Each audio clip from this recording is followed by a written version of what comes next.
अभी रिसेंटली कुछ हफ्ते पहले ही एक मूवी का ट्रेलर रिलीज हुआ है जिसका नाम है थोर रैग्नारोक। अब अगर आप एक सुपर हीरो फैन है या फिर मार्वल के फैन है तो बेशक आप इसके लिए काफी एक्साइटेड होंगे।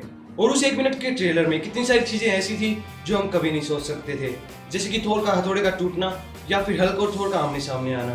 खैर, मैं यहाँ पर कोई मूवी का ब्रेकडाउन नहीं करने वाला क्योंकि मैं पहले ही कर चुका हूँ। अगर आपको वो वीडियो देखनी है तो उसका लिंक मिलेगा आपको सीधे वीडियो के डिस्क्रिप्शन में। लेकिन आप जो चीज जानना चाहते हैं वो ये है कि थोर और हल्क में से कौन ज्यादा ताकतवर है, क्या होगा जब वो आपस में लड़ेंगे, कौन जीतेगा कौन हारेगा।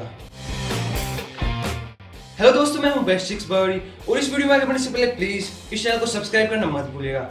और चलिए अब शुरू करते हैं। तो सबसे पहले हम बात करते हैं उस इंटरव्यू की जिसमें स्टैन ली ने इस बारे में बताया है कि कौन ज्यादा ताकतवर है, थोर या हल्क। और बेशक स्टैन ली की राय यहाँ पर मायने रखती है, आखिरकार वो थोर और हल्क का क्रिएटर है। स्टैन ली का इस बारे में ये कहना है कि मुझे लगता है कि थोर ही जीतेगा क्योंकि वो एक नॉर्स गॉड है और इसके अलावा वो एक इमॉर्टल है, जबकि हल्क एक मॉर्टल है जिसे हराया जा सकता है। पर ये स्टैन ली का एक पुराना इंटरव्यू था जिसमें वो कॉमिक वर्जन वाले थोर और हल्क की बात कर रहा था। तो अब हम बात करते हैं उनके लेटेस्ट वर्जन की जो हमें मूवीज में देखने को मिलता है। तो अगर हम हल्क की बात करें तो आपने हल्क मूवी के पहले पार्ट में जरूर देखा होगा कि वो गामा रेज के कांटेक्ट में आने के बाद ऐसा बन जाता है और वही पिद्दी वाला ब्रूस बैनर एक बड़ा हरा राक्षस बन जाता है जिसे लोग बुलाते हैं हल्क।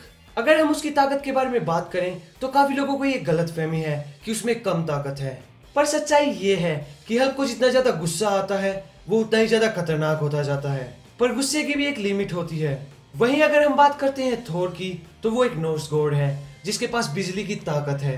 इसके अलावा उसके पास एक हथौड़ा है जो ब्रह्मांड के सबसे ताकतवर हथियारों में से एक है जो कि फिलहाल टूटने वाला है। उसके हथियार में इतनी ताकत है कि वो चाहे तो एक प्लेनेट को भी तबाह कर सकता है, ये कहना है ओडिन का। और बार बार थोर ने अपनी ताकत के सबूत भी दिए हैं, चाहे फिर वो एक छोटी सी कार को हाथ में उठाना हो या फिर एक बड़े राक्षस को अपनी बिजली की ताकत से तबाह करना हो या फिर उसी बिजली की ताकत से एक पूरे शहर को राख कर देना हो। अब हम सब थोर और हल्क की ताकत के बारे में जान चुके हैं, पर अब भी सीधे सीधे ये कहना काफी मुश्किल है कि कौन ज्यादा ताकतवर है।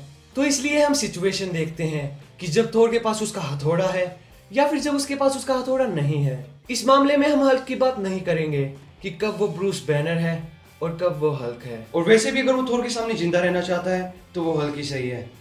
तो जब भी थोर के पास उसका हथौड़ा होता है तो ऐसा लगता है कि उसकी सारी ताकत उसके एक हथौड़े में है और उसके इस हथियार के होते हुए उसे हरा पाना बिल्कुल नामुमकिन है। थोर की पहली मूवी से आपको वो फाइट सीन जरूर याद होगा जब वो लोकी से लड़ाई करता है। थोर अपने हथौड़े को लोकी के ऊपर रखता है जिसकी वजह से लोकी उठ भी नहीं पाता। और यही होता है एवेंजर्स के पहले पार्ट में जब थोर और हल्क आमने सामने होते हैं। थोर का हथौड़ा हल्क के हाथ पर होता है पर वो उसे हिला भी नहीं पाता। तो अब एक केस अज्यूम करो कि किसी तरह थोर हल्क के ऊपर अपना हथौड़ा रख देता है, हल्क उठ भी नहीं पाएगा, पर हम अपने हिसाब से सीन क्रिएट नहीं कर सकते तो फिर उसको भूल जाओ। पर सच्चाई तो यही है कि थोर के हथौड़े में एक शहर और यहाँ तक कि एक प्लेनेट को भी तबाह करने की ताकत है। तो हल्क को भी बेशक वो हरा सकता है, पर हमारे पास एक और सिचुएशन है जिसके बारे में आप सभी लोग जानना चाहते हैं। जब थोर के पास उसका हथौड़ा ना हो वो हल्क के सामने कैसे टिक पाएगा। तो चलो देखते हैं कि हथौड़े के बिना उसमें कितनी ताकत है। अगर आपने देखा है एवेंजर्स मूवी का फर्स्ट पार्ट तो आपको वो सीन जरूर याद होगा जब थोर अपने एक हाथ से आयरन मैन सूट को बेंड कर देता है।